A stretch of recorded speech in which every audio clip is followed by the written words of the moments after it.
Muling tiniyak ni Pangulong Ferdinand R. Marcos Jr. ang suporta ng kanyang administrasyon para patuloy na mapalakas ang kakayahan ng Philippine Air Force. Samantala, ilang kagamitan naman ang kailangang isama para maging full package ang multi-role fighter jet acquisition program na bahagi ng AFP modernization.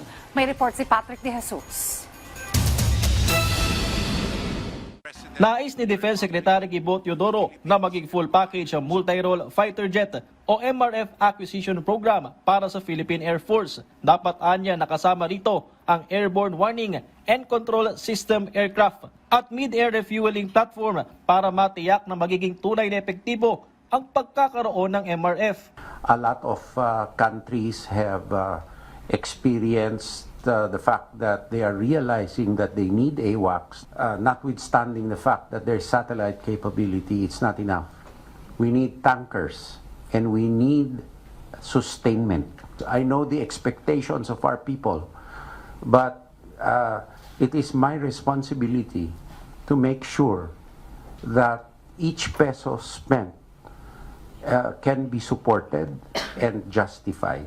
Aminado naman si Teodoro na isa sa hamon ng pondo para sa pagbili at pag-maintain ng multi-role fighter jets. Kaya't nakikipag-ugnayan siya sa Department of Finance at Department of Budget and Management at kinokonsidera ang syndicated loan at iba pang alternatibong revenue source.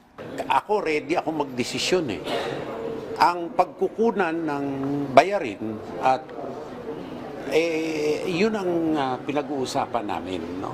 It is easy to buy and make the first tranche. However, what we do not want is to buy, have orders, have deliveries, and not being able to use them to their optimal, for their optimal use, and just have them flying air shows.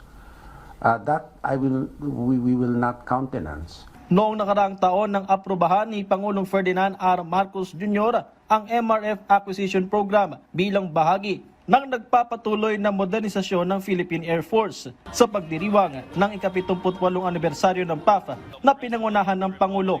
Tiniyak niya ang patuloy na pagsuporta ng kanyang administrasyon para palakasin pa ang kanilang kapabilidad. Habang umaasa ang taong bayan sa inyo, kayo naman ay may maaasahan sa administrasyong ito. Bilang inyong Commander-in-Chief, titiyakin kong buo at tapat ang suporta at malasakit ko sa inyong lahat na Philippine Air Force. Pinuri at kinilala naman ng Commander-in-Chief ang kahandaan ng PAF sa pagtugon sa kanilang tungkulin, kagaya ng pagresponde sa mga kalamidad at pagprotekta sa airspace ng bansa. I say this with great pride. The Philippine Air Force is a force on its own right. It is a credible, agile, essential to our country's aerospace defense. Bilang tugon, ipinangako ng Air Force na pagtutuunan din ng external defense alinsunod sa mandato ng Pangulo. To our Commander-in-Chief, Sir, when you challenge the armed forces to realign and sharpen our focus towards territorial defense, we understood the gravity of your mandate and the urgency of your vision. Together, we fly farther not just to defend the skies, but to shape a future where our Air Force stands ready, relevant, and resilient. Patrick De Jesus para sa Pambansang TV sa Bagong Pilipinas.